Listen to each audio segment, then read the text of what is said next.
You probably want to talk to the camera. I should. I probably should. Yeah. Tell them about your new podcast. That's a good idea. That's a good idea. Maybe what we're doing here. All right. Yeah, that's a great way to start. I'm Jared with So Ill Cinema. I'm sitting here with John O Connell of John O Connell Photography. One of my friends, guy I've got to hang out with. This is our second time. Yep. Second time getting to hang out. So super excited about this. This is something new for me. I don't know how new this is for you. I'm sure. Never been on a podcast well, before. Here you go. Well, we'll see how well this does if there's a 2 after this. So, John, tell us a little bit about yourself. All right. I'm originally from Miami, Florida, and spent 20-something years down there. Then moved straight to Canada to meet snow. Of course, natural transition. Yeah, while my wife did some schooling up there for her PhD. And then I came to Carbondale to do my PhD in the zoology department at SIU Carbondale. Okay. While I've been here, I've reignited a passion I had from a childhood, which was photography, and I just keep doing that more and more. It's crazy how Southern Illinois can just pull that out of you. Yeah, I've got pages and pages of spots just to shoot at night, and that's not even counting the number of places I am excited to go shoot in the daytime. So I was just telling you, I've been here for like 3 or 4 days now, and I'm like, I need another week and a half, 2 weeks just to get this quadrant of Southern Illinois videoed, and there's not enough time in a day or leaves on a tree. So, what got you into photography in the first place? Okay. So as I said, I grew up in Miami, and the school I was slated to go to for middle school was a good school, but it wasn't one of the better schools. And my wife, or my mother, was concerned that I'd get in trouble at that school. And luckily they had a lot of magnet schools. And one of them had a program for photography, and you had to submit a portfolio to get in. I had never really done any photography, so I got my dad's 20-year-old SLR film camera and took a roll and submitted it and got in, and then learned how little I knew about photography. I had a great teacher, Mrs. Stemple, so I was with her for 3 years in middle school. Shout out Mrs. Stemple. Way to go, Mrs. Stemple. And then again, had her, actually I went to a different school for a different program for high school, and she had moved to that school, so I took it as an elective class and got to have some more photography class with her. It was all film, dodging and burning under a projector or an enlarger, and I had a lot of fun playing in the darkroom with how I could alter my pictures. I was not a shoot it, print it. I made 20 copies of every print, trying to get it exactly the way I wanted it and the vision I saw for the image. And this was before digital, of course. I think we actually got a digital camera in that class that was about this big, and we got to use it, and we had like the first version of Photoshop, and we just made goofy pictures. That's what I feel like today's generation would be like, what's a darkroom? Yeah. We had kids put their hands in caustic chemicals. Yeah. Now you can do stuff with phones that you couldn't even do with cameras back then. Oh, for sure. But anyways, talking on photography, what is your favorite photo that you've ever taken? I guess, let me ask you, and I didn't put this in the questions that I gave you ahead of time, but what's your favorite photo you've taken in Southern Illinois? And if it's not the same answer, what's your favorite photo that you've taken ever? Ooh. Sorry, I know. I don't think I can pick a favorite. Okay. But often when I talk to people about what I think of my images, one of the interesting things that comes up is that my most popular images are not my favorite images. That's funny. I love making Milky Way shots of the flowers at Rendleman, which is by far my most popular photograph. I love the process of making it, and I love that other people find joy from those pictures. But I don't print it and put it on my wall. I actually just did print a little copy and put it on my daughter's wall just the other day, because I asked her what her favorite photo was, and she picked that one. But my favorites are sort of some of the more obscure photos. I've got one that I keep entering in contests and trying to promote, and nobody seems to have the same rave reviews of. It's some inland oats, so it looks like an oat plant, or it looks like a sea oat, but it's in Giant City, and it's got some snow on it, but there's snow streaking behind it, and it's like a nice blue background, and it's just a simple, abstract kind of close-up of this plant, and that's like one of my favorite images ever, and it's simple. Most of my favorites are when I can find cool light. On the way here, actually, they were starting to harvest on Old 51 on my drive down from Makanda, and there was a dust cloud coming up because of the drought, and they were harvesting, and the sun was shining through that dust cloud, and like that, just it's a simple picture, but that's what really gets me. It's weird because some might like I didn't see myself doing photography, videography, but since I picked up a drone like a year and a half ago.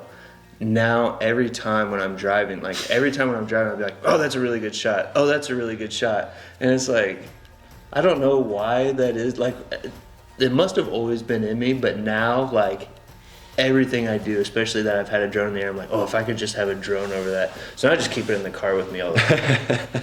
Because you never know. It certainly opens your eyes to the beauty that's around you. I've maintained photography over the years, and I've enjoyed taking nice pictures, but I always had a cheapo camera, so it was never anything people were going to buy or put in a gallery. But I enjoyed finding those scenes. But since I got serious about it again 2 or 3 years ago, it was interesting because there was this sudden, like, I'm just driving around, like you said, seeing these little spots of light and just thinking, oh, I gotta photograph that. And then it kind of backfired to where I started to get upset by that because I couldn't photograph everything all the time. I had somewhere to be. I had to go to school, or I had to go home and see my family. Or at one point, I think the breaking point was I was on a trip to Florida, and probably one of the most epic scenes I've ever seen, with like thunderstorms over here, sunset over here, this great bridge going into Tampa. And I couldn't pull over because our daughter was crying and we were all tired. And after that, I realized even if you can't photograph it, you can still enjoy that beauty. Yeah, yep. File it in your head and say, I saw a beautiful thing. You don't have to capture everything. Yeah. It's always nice when you can. And that is a tough balance with videography and photography, is being able to capture the moment and being in the moment at the same time. And because I struggle at family get-togethers and stuff like that. Like, I'm taking videos all the time, and it's awesome that we'll have that to look back on.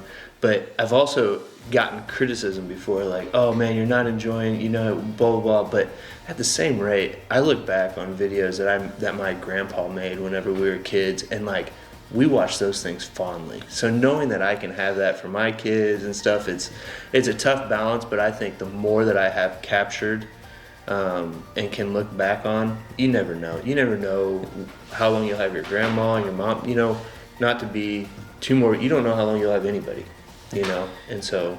Yeah, it's very interesting too, though, talking about taking pictures of everything. My dad alluded to this a bit when I would, film or digital photography was just starting up. He said, but we have a photo album, and we can sit down and look at that photo album. But with digital, I know I've got a almost 3-year-old now, and we just had a baby. I can't tell you, it's probably in the 6 figures how many pictures we've taken on our phones. Yeah. Yep. When are we ever going to sit down and look through that? Because it's overwhelming at this point. Yep. So it's still useful to not live everything through the viewfinder. Yep. Take a step back and enjoy the moment, for sure. And just realize you don't have to photograph or video everything you see. Absolutely. And that's why and I don't go into a lot of specifics in any of my stuff, which is why I like doing this, because I think sometimes people would look at it and think, oh, he's using this fancy gear, he's doing this. For 75% of the work that I do, it's usually on an iPhone. And for the beginning part, it was with like a $600 drone, the DJI Mini 2. And I just had the 3 extra batteries, the Fly More combo with it. And so really, I mean, the startup to get out and actually start doing video, start doing photography, it has been the startup to doing it has been shortened so much by technology, I feel like. And YouTube, I mean, we've talked about that as well too, and what you can learn on there. And I didn't put this question on there either. Who did you look up to, or who did you look to and model after when you were getting started, maybe even later on in your career and stuff like that? So early on in my schooling days, when I was shooting black and white and film, the idol or whatever you want to call it that I looked up to was Clyde Butcher. So he was in the F64 club. He shot large format prints or negatives, like similar to Ansel Adams. And he worked in the Big Cypress in the Florida Everglades. And so this guy would go out and hike and hike and hike out to a spot, and his exposures take minutes. And so he was really focusing on his composition and getting it right and lining everything up. And that's kind of the way I try to approach photography. I'm not going to pass up a shot that's there, that I see a beautiful light. But one of my favorite things about, like, particularly my night photography is the planning aspect, figuring out how can I get a shot. I've never seen a shot of Stoneface with the Milky Way. How can I get that? What day do I need to be there? At what time? And then what lighting do I need to bring? Things like that. And then in the digital realm, there's several YouTube creators that I follow, and my wife laughed at me because I still watch a lot of the videos, but when I was definitely first trying to relearn photography and learn digital, because I'd never really worked with it, I was watching YouTube in the shower, and watching landscape photography videos and editing videos. So you could teach yourself almost anything from YouTube University. So, and that's what I've done throughout this process. Obviously there's been some helpful people, other local photographers, and then through photography groups on social media. And, you see somebody's work and you say, ooh, they're better than me, I'm intimidated. Or you could reach out and say, you got any advice on how I could accomplish that? Yeah, how'd you get that shot? Yeah, and most people are willing to help. And now I wouldn't say that I'm in that echelon yet, sure, but relative to a beginner I am, and I love passing that on. So I do some workshops, some beginner photography workshops and things like that, where I try to tell people, like, you don't need much. Like you said, you got your phone. We can make beautiful images with your phone. Yeah. It's all about your vision and to some degree the technical aspects and getting the most out of the camera you have. Not to say I don't get excited when I can buy a new camera or a new lens to push it further, but you can accomplish a lot with a basic camera now. Yeah, absolutely. So what would you say is your favorite shot that you've taken, or favorite place to go in Southern Illinois? We're gonna say this, and now everybody's gonna go there. So you can maybe say your least favorite place. So I think you when you sent me some primer questions, you said something about the favorite trail. Yes. And I thought about it because, man, I really like a lot of places here. And I thought, what was the most awe I ever was in Southern Illinois on a hike, or most overwhelmingly surprised by the hike?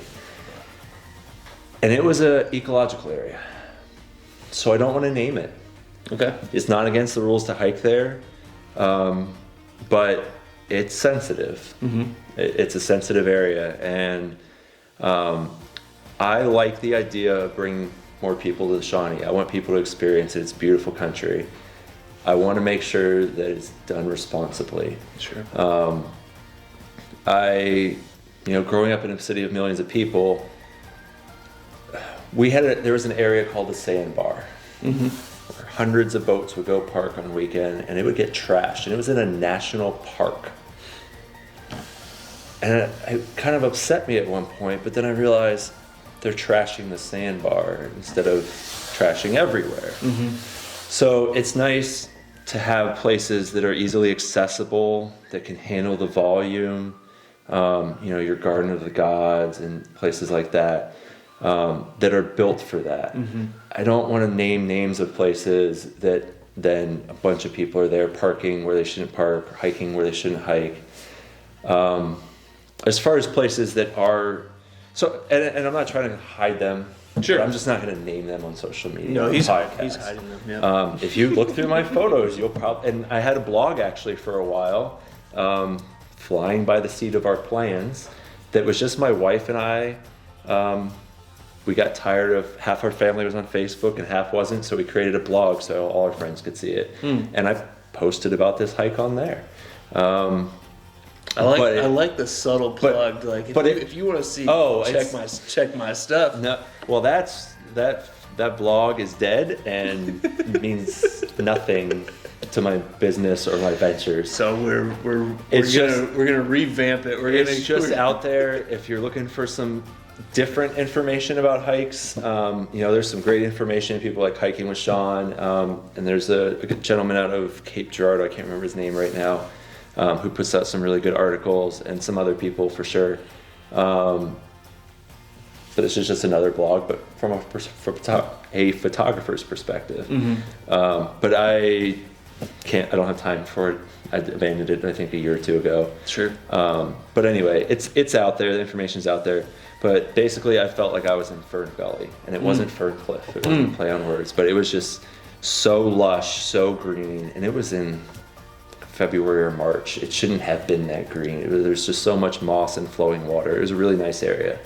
I constantly refer to Southern Illinois as Narnia. I feel like it's like when you step out of the closet and you just enter in, like you're in Illinois, you're like cornfield, just beautiful rock faces, just stuff that you would expect in Colorado or Washington State or something like that. You get in this little tiny southern tip of Illinois, which I say tiny, but you could spend an entire week here and not even scratch the surface. Yeah, I mean, I see people all the time asking, where should I go for the weekend? You realize that the two ends are 2 hours apart. It's once you get to where those glaciers stopped, it's amazing how different it is. Just a few miles south, it's just a totally different world, and it's a really nice area. I'm very happy to be here. Yeah, it's awesome. It's awesome. As far as other places though that like I hike that I think are built for it, I really like Ferncliff. There's some really nice trails there. We went there quite a bit during COVID because I had the stroller and everything. So the trail to the waterfall is really nice there, and we could stay on trail there pretty easily. It's important. I'm also a wildlife biologist, or in training. So important to stay on trails in those sensitive areas. I do plenty of bushwhacking, but in areas that are dispersed where there's probably not been another person step foot there in years, so it's not having that same impact. At Devil's Kitchen Lake, Rocky Comfort Falls, beautiful in the spring because the waterfalls are usually flowing or at least trickling. And it's got incredible wildflowers down in the valley. So that's a spot I often, if people are like just looking, where should I go? That's a spot I'd recommend. That's awesome. What do you feel has been your greatest accomplishment in the photography world? Probably this interview, right? This is peak. This is a peak moment, I'm sure, for both of us right now. I don't know. It's been such a gradual. It just keeps getting better. You had some prints put into a State Farm building recently, didn't you? I did, and that was a recent highlight for sure. Christina Pisoni, State Farm. She's great about supporting the local community and charities. Shout out. She also I know her through some charities, and she reached out to me and said, I've got a new office on Giant City Road there, and the walls are huge and empty. So we worked together, picked out some prints, and she's got some very large metal prints in there that are definitely the most expensive versions of my work I've ever seen. That's awesome. And so that was amazing to do that. But it's like every accomplishment's been great. And, I sold my first print 2 years ago. I dabbled in some contests when I was in school, but I never sold anything. I created a website probably 10 years ago to sell photos, and never sold one, never probably got a visitor. I didn't know anything about search engine optimization or anything like that. But the first few prints that I sold at cost. Because I took some pictures and I was just posting them to say, here's pretty pictures. And that's really my goal, is I love taking pretty pictures or pictures that are enjoyable. They're not always pretty. Some of them maybe are ugly in a pretty way. It's art, right? It's all subjective. That's what people say about me, ugly in a pretty way. But I was happy to get them out there. And so then eventually I realized, I'm spending a lot of time ordering prints. I'm going to have to start justifying that time by charging for them. But that just feeds back into, okay, well, I sold enough prints I can buy a lens to take better pictures to share with people now. It's not profitable. I'm not paying bills with it. So I don't know. I lost track of the original question. No, you're all right. You're all right. I sneezed and just blanked completely. Biggest accomplishment. I don't know that I could really pin one down. Sure. I've been honored to be accepted into some Southern Illinois juried contests. That's been really exciting to me. And to do the large exhibit at State Farm there. And I'm hoping it just keeps growing. I just want to get my photos out there, get them on people's walls. My old photo website was called Hung Up Photography. And it's because that was my objective, was to get this hung up on somebody's walls. I like them. Some of my friends say they're nice. I want somebody to be able to look at it and enjoy it. I always tell people, like, my mom likes my videos, so that's how it started out, and I can't joke that much anymore now because there's a following on So Ill Cinema. So I'm like, well, I guess more than just my mom likes my stuff now, but.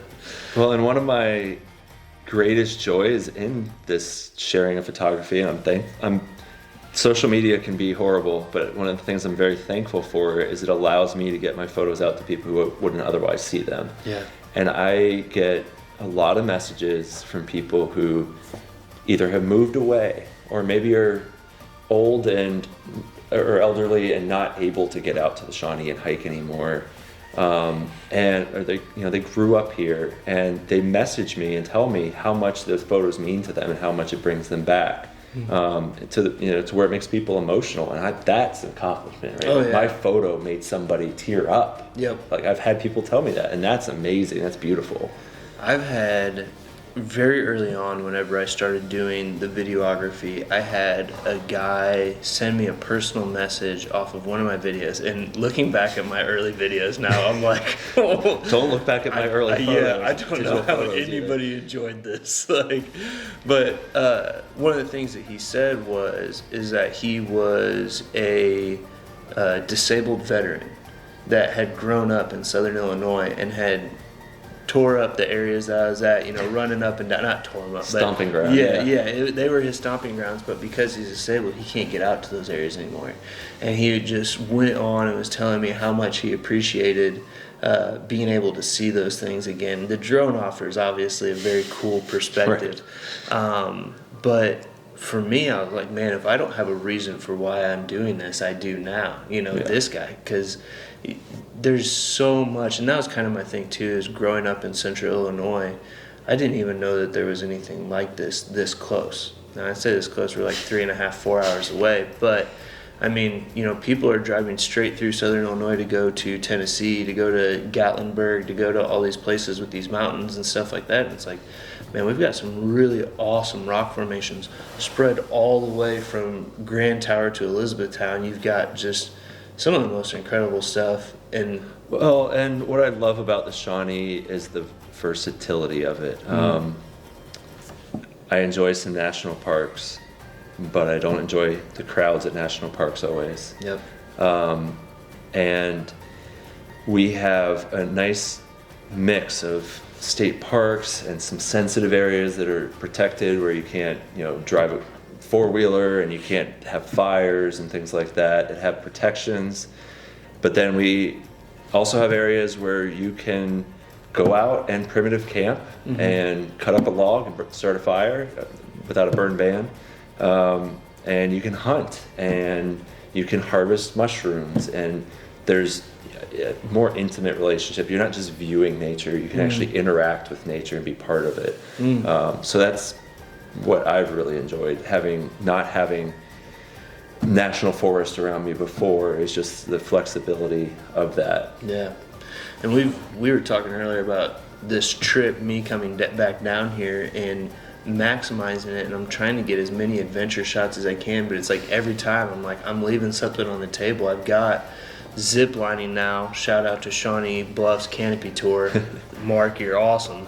I've had so much fun the last day hanging out over there. But so I've got zip lining, but I still haven't really gotten any climbing shots. I haven't gotten any kayaking or anything like that, mountain biking. There's so many different things that this area has to offer, like you said, and the Tunnel Hill Trail. There's all kinds of stuff that you can do out here. So what is something that you have coming up that you would like to plug, or maybe something that you're doing right now? I know you talked about you had some prints that you had recently had made. I mean, you've always got prints. You're always selling prints, right, and stuff like that. But you've had some of your more popular ones. You've actually already, so you can have them on hand. Yeah. So, like I said, it started with people just messaging me, "Hey, can I buy your photo or get a copy?" And I was doing it direct. And I still mostly deal with my print sales direct to customer. I communicate with them. One day I might get too busy and I might set up a shop, and not try to knock anybody who sets up a shop. It's probably smart. But I spend a lot of time going back and forth with people and making sure we get exactly what they're looking for. And then this year I decided to grow the business. I moved to Makanda, and so I'm close to Makanda and Cobden, which both have some nice galleries.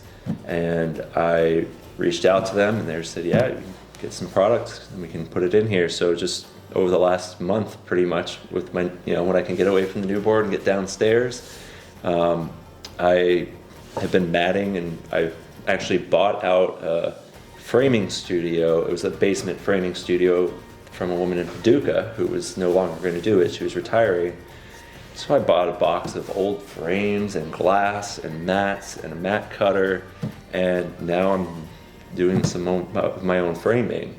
It's not something I'm necessarily looking to become a professional framer full time, but it's nice to be able to create those and put them in stores to where people passing through can stop and purchase them that might not be on one of our local Facebook groups, which is where most people find me. So it's nice. I also will be in Vienna at the art gallery off the square. And then I've been working on a project for the last year with Bald Knob Cross a Piece. Yep. They contracted me to take photos of the cross to best represent it for them, and just to put my own. They saw my work and they said, "You do you, see what you got." Now, of course, I've taken so many pictures, and I'd probably say I got several dozen really good ones. They were looking for a handful. So those several dozen now will be in the gift shop there. This weekend's Fall Colors at the Cross. Yeah, it is. Depending on when you get this edited and posted. Not to put pressure on you. A month ago it was Colors at the Cross. And not to date your video.